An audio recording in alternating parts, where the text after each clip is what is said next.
है वो इंद्रिय को डिसिप्लिन करना वाको मतलब नियमन है। आसन जो है वो आमतौर पर अपन समझे इंद्रिय को दमन, यानी दमन को मेरा मतलब ये है कि कोई यहाँ कोई उनको डिसिप्लिन करना, उनको उनमें संयमन लाना, एक उनको पूरी एक जो साधना के अंग हैं उन साधना के अंग के अनुरूप उनको व्यवस्थित रखना, उनको व्यवस्थित करना। तो यम नियम आसन प्राणायाम ये चारों चीज लगभग मोटे तौर पे तुमको समझ में है। प्रत्याहार में देखो शब्द क्या है, प्रति आहरु, ऐसे हरू धातु है वहां। तो प्रत्याहार को मतलब यह है कि हमारे जो जितने भी अंग हैं, यानी देखो यम नियम आसन और प्राणायाम और वह बगल ध्यान धारण और समाधि या के मध्य में ये प्रत्याहार शब्द है। तो प्रत्याहार को मतलब है कि जो अभ्यास हम कर रहे हैं और जितनो अभ्यास में हमने अपनो अधिकार हासिल कर लियो है वाकू बनाए रखना, वाकू पकड़ के रखना, वाकू नाम है प्रत्याहार।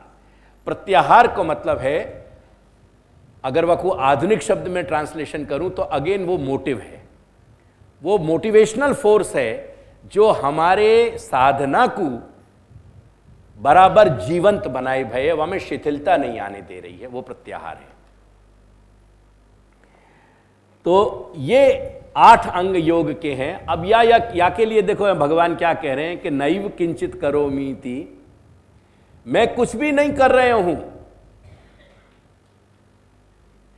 ये जीव चैतन्य जो अहम के कारण यानी जब अहम ऑपरेटिव होवे तो अहम यानी अविद्या के संबंध के कारण अहम ममता, अहंता और ममता जब ऑपरेटिव हो रही है, वो अहंता और ममता के साथ जो अहमता को जो एप्लीकेशन है और अहमता के एप्लीकेशन के कारण जो ममता को एप्लीकेशन हो रहे हो, क्योंकि पहले अपन अपने आप को समझ पा रहे हैं और वाके बाद अपन अपने आत्मीय संपूर्ण परिकर को समझ पा रहे हैं।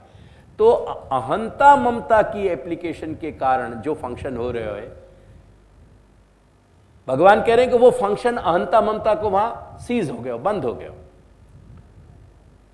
अब वो जो भी चेष्टा कर रहे हो वो चेष्टा मात्र एक निरीक्षक के रूप में कर रहे हो, वो स्वयं एक दृष्टा के रूप में स्थित हो गए हो और अपने कर्तव्य बोध सु वाके बाहर के फंक्शन चल रहे हैं।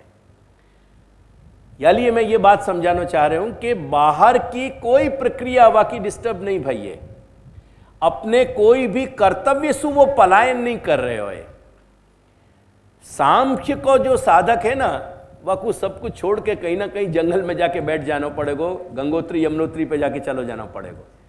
पर योगी को अपनी जगह छोड़ के कहीं जाने की जरूरत नहीं है। नैव किंचित करोमि, मैं कुछ नहीं कर रहे हूं। इति युक्तो मन्येत तत्वविद, वो जो तत्वविद है वो अपने आप को स्थिर करके अपने आत्म चैतन्य में वो अपने आप को कर्ता नहीं मान रहे हो। पश्यन देखते भय, शृण्वन सुनते भय, स्पृशन स्पर्श करते भय, जिघ्रन सूंघते भय, गच्छन चलते भय, श्वपन सोते भय, श्वसन सांस लेते भय, प्रलपन बोलते भय, विसर्जन पूरी संपूर्ण क्रिया उठाने धरने लेने देने की करते भय, गृह्णन स्वीकार करते भय, उन्मिशन आंख खोल के जागृत अवस्था में रहे हुए और निमिशन न पी, सोते भय भी आंख बंद करके अपनो जो सुषुप्ति को व्यवहार है वह सोने को व्यवहार करते भय भी, पश्यन शृण्वन स्पृशन जिघ्रन नश्नन गच्छन स्वपन श्वसन प्रलपन विसर्जन गृह्णन उन्मिशन निन्मिशन नपि इंद्रियाणि इंद्रियार्थेषु वर्तन्त इति धारयन। ये इंद्रिय मेरी इंद्रिय के अपने अपने पदार्थन में, अगर आंख है अपने दृश्य में लग रही है, मेरे क्या मत, मेरे यसु क्या स्पर्श है, कान है सुन रहे हो, नाक है सूंघ रही है, मैं नहीं सूंघ रहे हूं, कान।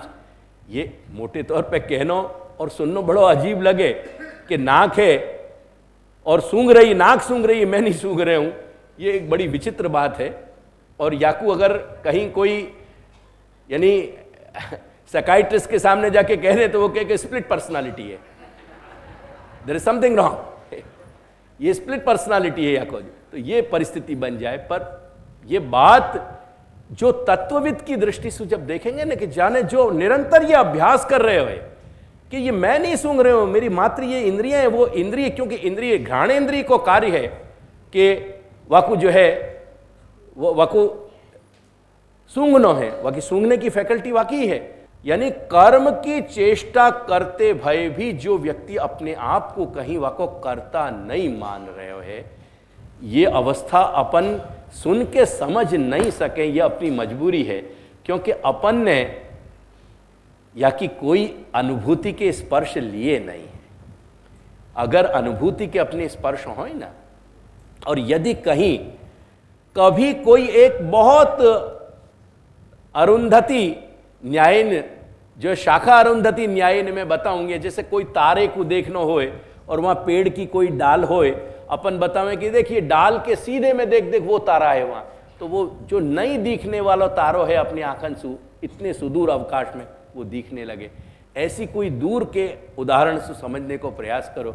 देखो कभी कभी अपन स्वयं अपने आप में मनुष्य को चैतन्य, जीव चैतन्य जब कभी उदासीन बन जाए, जब कहीं वो अपने अंदर खो जाए ना, तो पास वालों कुछ कह जाए ना, समझ में नहीं आवे, वो सुन रहे हो, कान सुन रहे हो, पर वो नहीं सुन पा रहे हो, पलट के बोले कि भाई मेरा ध्यान नहीं है, तो मुझे जरा कह ना क्या कह रहे हो। ऐसे कोई बहुत सुदूर घटित उदाहरण से अगर अपन कुछ समझ सकें कि जैसे अपनी घोर संसारी, स्थूल संसारी, जड़वत संसारी अवस्था में भी अपने साथ ये घटित हो रहे हो, तो जो योगी यम नियम इत्यादि से लेके और धारणा ध्यान समाधि की अवस्था तक पहुंच के अपने आप को जो स्वयं के जीव चैतन्य में, स्वरूप चैतन्य में जाने स्थित कर दियो है, वो क्यों ऐसा डिटैच होके काम नहीं कर सकते होएगो। या को तुम कल्पना करो, या कि एक आप तुमको एक बहुत बड़ी अमेजिंग घटना बताऊं। श्री अरविंद पिछले 25-30 वर्ष मात्र एक कमरा में रहे थे पांडिचेरी में, और एक बार उनके उठते बैठते पैर फिसल जाने के कारण उनके फ्रैक्चर हो गया। वह बखत ये सभी चिकित्सा ऑर्थोपेडिक वगैरह की बहुत बड़ी मुश्किलें आती, तो जब डॉक्टर ने उनकी हड्डी को सेट करने के लिए वो ऑपरेशन की जो प्रक्रिया है वहाँ के लिए कही, तो उन्होंने कही कि एनेस्थीसिया की ज़रूरत नहीं है, तुम तुम्हारा काम करो।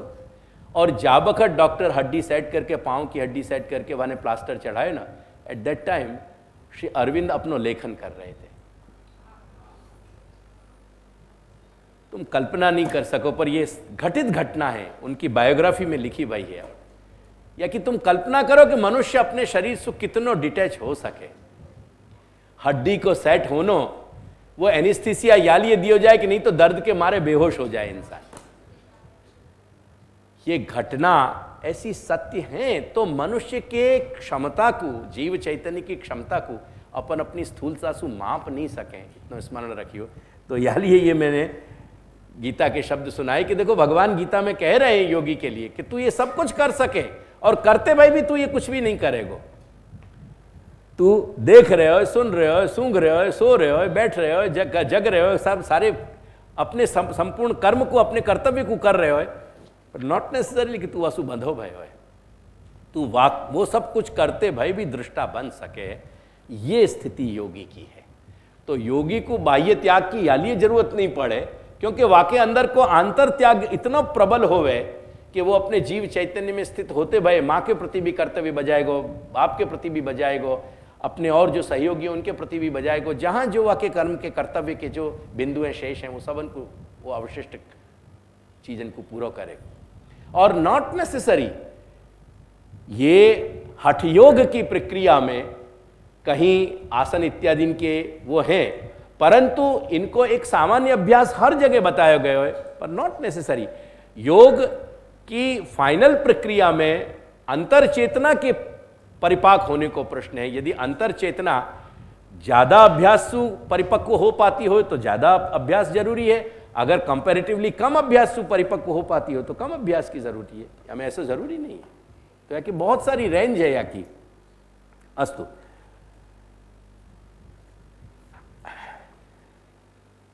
अत्याग योग मार्ग ही, ये मैं कह रहे तो कि त्याग और अत्याग को ये विभाग जो है वो सांख्य में त्याग बाह्य त्याग है, और योग में बाह्य त्याग नहीं है, ये थोड़ा सा अपन को ध्यान में इलस्ट्रेट रहना चाहिए। त्यागोपि मनसा ही वही, यानी श्री महाप्रभु स्पष्ट कह रहे हैं कि ये योग में जो त्याग है ना, योग मार्ग को वो मन सु है, अंदर सु अंतःकरण सुआ को डिटैचमेंट है। यमादयस्तु कर्तव्या, लेकिन यम नियम ये सब कुछ करना जरूरी है, क्योंकि यम नियम इत्यादि ये पूर्व धारणा ध्यान समाधि तक अगर अपन नहीं करेंगे तो वाकई साधना पद्धति पूरी नहीं होगी। यानी कह रहे हैं कि यमादयस्तु कर्तव्या सिद्धे योगे कृतार्थता। जब धारणा ध्यान और समाधि की दो अवस्था, यदि वो युंजान योगी है तो धारणा ध्यान और समाधि की अवस्था अभी भी साधन अवस्था में है, और जा बखत युक्त योगी यानी जब धारणा यानी ध्याता ध्येय और ध्यान ये तीनों डिसॉल्व हो जाएं एक में, इनमें कहीं भी कोई भी चेष्टा, चैतन्य चेष्टा, इनमें कोई जब बाधा नहीं पहुंचावे, वो स्थिति युक्त योगी की है। वो परिपाक की अवस्था है, फल की अवस्था है, जहां ध्यान यानी ध्यान को प्रोसेस, ध्याता यानी ध्यान करने वालों, और ध्येय जो वहाँ में ध्यान किए जा रहे हो ईश्वर को, ये ध्यान ध्याता और ध्येय ये तीनों जब एमलगामेट होके ये डिसॉल्व हो जाएं, तीनों एक हो जाएं, वो स्थिति युक्त योगी की है। वह स्थिति में श्री महाप्रभु कह रहे हैं कि सिद्धे योगे, जब ध्येय ध्याता और ध्यान तीनों की प्रक्रिया मिल जाए, वो कृतार्थता की स्थिति है। पराश्रयण मोक्षस्तु, अब यहां स्वतः मोक्ष को ये डिवीजन पूरा हो गया। स्वतः मोक्ष की प्रक्रिया में जहां स्वयं अपने प्रयास से जीव चैतन्य को अपनी चैतन्य अवस्था में स्थिर होके और संसार को उत्पन्न करने वाली जो अहंता ममता की जो पूरी एप्लीकेशन है, अहंता ममता की जो पूरी प्रक्रिया है, प्रोसेस है, वह प्रोसेस को कहीं अपने आप से डिटैच कर देना है, वह को छोड़ देना है, और वो अहंता ममता से ऊपर उठ जाना है। कुल मिलाकर के बात ये इतनी है, या के लिए सांख्य और योग ये दोनों ज्ञान मार्गों के एक मोटो बड़ो डिवीजन है, क्योंकि अन्य भी जो अक्षर ब्रह्म संबंधी ज्ञान मार्ग की उपासना है, उनमें भी सांख्य को सहयोग तो लेना ही पड़े, क्योंकि सांख्य के बगैर नित्य और अनित्य को विवेक उत्पन्न नहीं होए। नित्य और अनित्य को विवेक तभी आवेगा जब सांख्य की प्रक्रिया हो जाएगी। तो सांख्य और योग अपने स्वयं के जीव चैतन्य पे विकसित होने वाली, परिपक्व करने वाले दो प्रधान या के विभाजन हैं। ये बात श्री महाप्रभु ने अपन को यहाँ तक बताई। अब परतः प्रक्रिया यानी दूसरे के आधार पे वो परतः प्रक्रिया को बता रहे हैं कि पराश्रयेण मोक्षस्तु द्विधा सोपि निरूप्यते। वो मोक्ष को भी मैं दो डिवीजन में बता रहे हूँ, दो विभाग में। ब्राह्मणताम यातस्तद्रूपेण सुशोभ्यते। अब प्रश्न ये है कि यदि शिव और विष्णु दोनों को समावेश हो गए तो देवाधिदेवन में जो ब्रह्मा की कैटेगरी है वह को क्या भयो? क्यों ब्रह्मा मोक्ष देने में असमर्थ है? या कोई एक मूल जो कारण है, सबसे बड़ो कारण ये है, वो ये है कि ब्रह्मा जो है वो रजोगुण के अधिष्ठाता देवता हैं, और रजोगुण जो है वो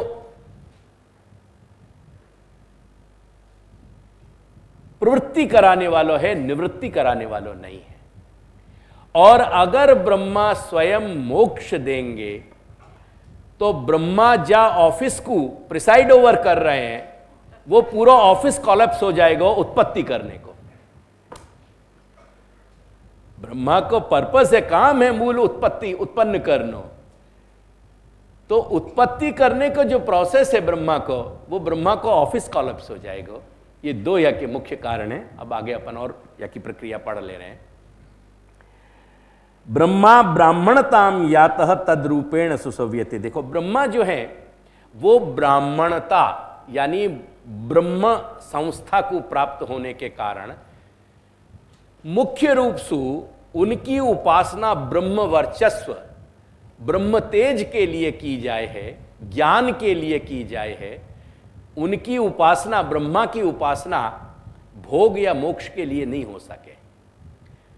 यानी ये ब्राह्मणताम, ब्राह्मणता यानी ब्रह्म को भाव, ब्राह्मण को भाव, जो यानी ब्रह्म को भाव का मतलब क्या है? ब्रह्म नाम जो है ना वो केवल परब्रह्म को या ब्रह्मा को नाम ही ब्रह्म नहीं है, वेद को नाम भी ब्रह्म है, वेद को भी ब्रह्म कहा जाए। तो जो वेद की साधना करने वाले ब्राह्मण वर्ग है, जो ब्राह्मण वर्ण है, वो ब्राह्मण वर्ग से अधिक संबंधित है। वेद को ज्ञान प्रदान करनो ये ब्रह्मा के साथ जुड़ो भयो है। ब्रह्म वर्चस्व देनो ये ब्रह्मा के साथ जुड़ो भयो है। ब्रह्म सूत्र जो ब्राह्मण धारण करें, वो ब्रह्म सूत्र को जो हेतु है, वो ब्रह्म सूत्र को हेतु ब्रह्मा के साथ जुड़ो भयो है। जो 3 सूत्र धारण किए जाए ना, और विवाह के पश्चात 6 सूत्र धारण किए जाए। यज्ञोपवीत में विवाह से पूर्व ब्राह्मण को ब्रह्मचर्य अवस्था में 3 सूत्र को धारण करना पड़े। वो 1 सूत्र पाछो 3 सूत्रंशु बने, और वो 3 सूत्र मिल के जुड़ के उनको गुंफित करके 1 सूत्र बने, और ऐसे 3 सूत्रों में उन 3 सूत्रन को वो ब्रह्मा के यानी ब्रह्म के अर्थात वेद के स्वरूप के रूप में धारण करने पड़े। तो ऋग, यजु और साम ये 3 जो प्रधान वेद हैं, वेदत्रयी, अथर्ववेद तो उनके साथ जुड़ो भयो एक अंग रूप है, पर ऋग, यजु और साम की जो ये जो वेदन की वेदत्रयी है, ये वेदत्रयी के 3 सूत्र 1 सूत्र में गुंफित होकर के और जुड़े। तो ये ब्रह्म सूत्र भी जब धारण किया जाए तो ब्रह्मा की स्तुति के साथ धारण किया जाए, क्योंकि ब्रह्म सूत्र जो है वो ब्रह्म वर्चस्व यानी ब्रह्म तेज हमको प्राप्त होए, ऐसी प्रार्थना के साथ धारण किया जाए। तो ब्रह्मा ब्राह्मणताम याति, ब्रह्मा को संबंध चूंकि वेद सु है और ब्रह्मा को संबंध वेद ज्ञान सु है, ब्रह्मा को संबंध वेद के संस्कार यानी वेद में जो अधिकार मिलेगो वो यज्ञोपवीत सु मिलेगो।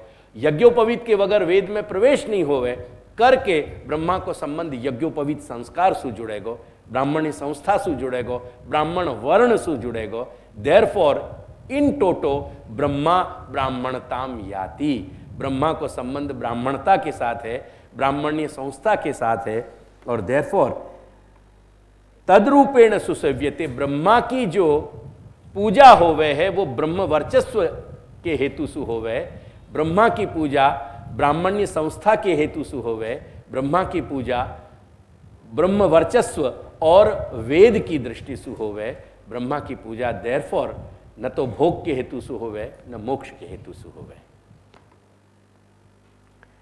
ते सर्वार्था न च आद्येन, देयरफॉर ते सर्वार्था, वो जो धर्म अर्थ काम और मोक्ष है, ये चारों चीजें पूरे रूप में ब्रह्मासु सर्वार्थ सिद्ध नहीं होवे। कोई एकाद अर्थ सिद्ध होवे, धर्म सिद्ध होवे, वेद की सिद्धि होवे इत्यादि। ये और कहीं क्वचित कुछ पुराणन में ऐसे उदाहरण भी हैं कि ब्रह्मासु जो धर्म अर्थ इत्यादि की प्राप्ति भई है, वैभव की भी प्राप्ति भई है इत्यादि, या के छुटपुट उदाहरण हैं, लेकिन या के सब जगह मिलने वाले उदाहरण वेद शास्त्र में नहीं मिल रहे हैं करके कह रहे हैं कि ते सर्वार्थान च आद्येन, आद्येन यानी ब्रह्मणा यानी ब्रह्मा। अपन गिनती करें तो ब्रह्मा, विष्णु और शिव ऐसे गिनती करें तो आद्येन यानी ब्रह्मणा, वो ब्रह्मासु जो है वो सब अर्थ सर्वार्था यानी चारों पुरुषार्थ धर्म अर्थ और काम मोक्ष सिद्ध नहीं होवे। शास्त्रम किंचित उदीरितम, शास्त्र में कहीं कहीं किंचित भूले चुके, कहीं कहीं शास्त्र में रेफरेंस हैं ब्रह्मा के दान के, बाकी सब जगह कंपल्सरीली कहीं मिलते हों या के उदाहरण ऐसा नहीं है, या लिए बहुत छुटपुट उदाहरण मिलने के कारण, कभी कभी कहीं कहीं कोई उल्लेख हो जाने के कारण, बहुत थोड़े रूप में उदाहरण होने के कारण ब्रह्मा की पूजा नहीं करी गई है भोग और मोक्ष के लिए। ब्रह्मा ब्राह्मणताम यातः तद रूपेण सुसेव्यते, वाकु वायु रूप में वाकी सेवा होवे है, पूजा होवे है, ते वो चारों पुरुषार्थ सर्वार्था आद्यन यानी ब्रह्मासु नहीं मिले ये बात, और जहां मिले कुछ कुछ कुछ वाके बहुत थोड़े उदाहरण है वो शास्त्र में कहीं कहीं बताए गए। यहां तक हो गई ये बात, किंचित उदीरितम समझ में आ गया ना, कहीं कहीं कही गई है। अतः देयरफॉर, क्योंकि ब्रह्मा को संबंध डायरेक्ट पुरुषार्थ के दान में नहीं है, पुरुषार्थ सिद्ध करने के लिए नहीं है, देयरफॉर शिवश्च विष्णुश्च जगतः हितकारकौ। या लिए सब सुप्रधान कोटि में अन्य देवतान की तुलना में कोई देव शिव और वैष्णव की तुलना में नहीं आ सके। या लिए भारतवर्ष को संपूर्ण इतिहास या तो वैष्णव दर्शन से भर्यो भयो है या शैव दर्शन से भर्यो भयो है। दमदार चिंतन के जो दो खंभ है, स्तंभ हैं बड़े, वो या तो शैव हैं या वैष्णव हैं। और अन्यान्य जितने भी मार्ग हैं ये सब बाद की शाखाएं, और जितने भी शाक्त दर्शन हैं अम्बा के संबंध में, उनमें प्रायः 90% जो है वो वाम तंत्र हैं, जो शास्त्र को स्वयं को स्वीकार्य नहीं है, या लिए उनको कहीं आदर नहीं दिया गयो है। जहां स्वीकार्य हो गयो है वो अंश बहुत थोड़ो है, पर वो मेरे आज को यहाँ विषय नहीं है। या लिए भारतवर्ष में यदि साधना की, उपासना की जो दो प्रबल धाराएं रही हैं, वो धारा शिव और विष्णु की रही है, अम्बा की, शक्ति की वो धारा नहीं रही है। या लिए भारतीय इतिहास को जानने वाले इनको ये बात आदर सहित मस्तक में धारण करनी चाहिए, मन में धारण करनी चाहिए कि भारतवर्ष में प्रधान 3 उपासना की धाराएं हती। एक ज्ञान मार्ग जो आत्म तत्व से स्वतः स्वयं आत्म तत्व से जुड़ी भई एक ज्ञान मार्ग की प्रक्रिया आती, एक शैव मार्ग की प्रक्रिया आती और एक वैष्णव मार्ग की प्रक्रिया आती। ये 3 प्रक्रियाएं भारतवर्ष के शास्त्रन में सर्वत्र धमनीन की तरह, शरीर में जैसे धमनी फैली भई है ऐसे धमनीन की तरह फैली भई। या लिए इनको जगत को हितकारक माने जा रहे हो। अब वस्तुनः स्थिति संहारौ कार्यौ शास्त्र प्रवर्तकौ। देखो इनके 2 कर्तव्य इनने स्वयं धारण किए हैं। विष्णु को स्थिति को कर्तव्य मिले है पालन करने को, और रुद्र को, शिव को जो है संहार को कर्तव्य मिले है। या लिए इनके जो कार्य हैं, फंक्शन है, इनकी जो ड्यूटीज हैं वो 2 हैं।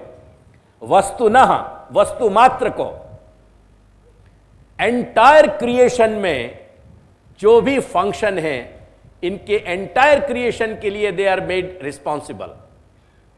इन देवतान को, 2 देवतान को एंटायर क्रिएशन के लिए, क्रिएशन में 2 काम सौंपे गए। जैसे एंटायर क्रिएशन को काम हैंडल करना वो ब्रह्मा के ऑफिस को काम है, पालन करना विष्णु के ऑफिस को काम है, और संहार करना वो शिव के ऑफिस को काम है।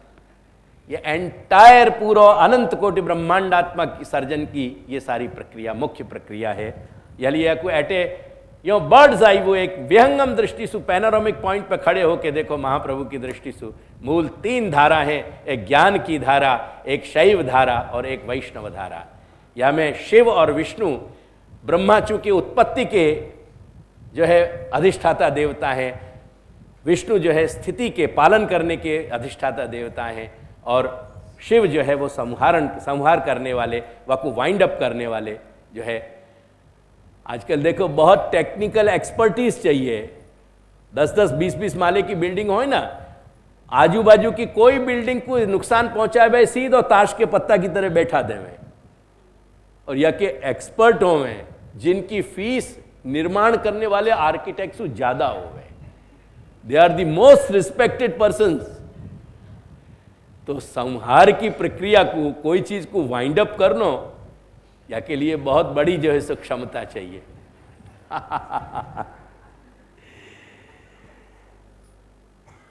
और ये इतना, ये 2 कर्तव्य ही इनके ऊपर नहीं है, लेकिन या के साथ इनने अपने अपने शास्त्रन को भी प्रवर्तन किया है। विष्णु ने पांचरात्र को प्रवर्तन किया है, वैष्णव तंत्र को प्रवर्तन किया है, और शिव ने पाशुपत दर्शन को, पाशुपत तंत्र को, जो शैव तंत्र को जो है प्रवर्तन किया है। एंड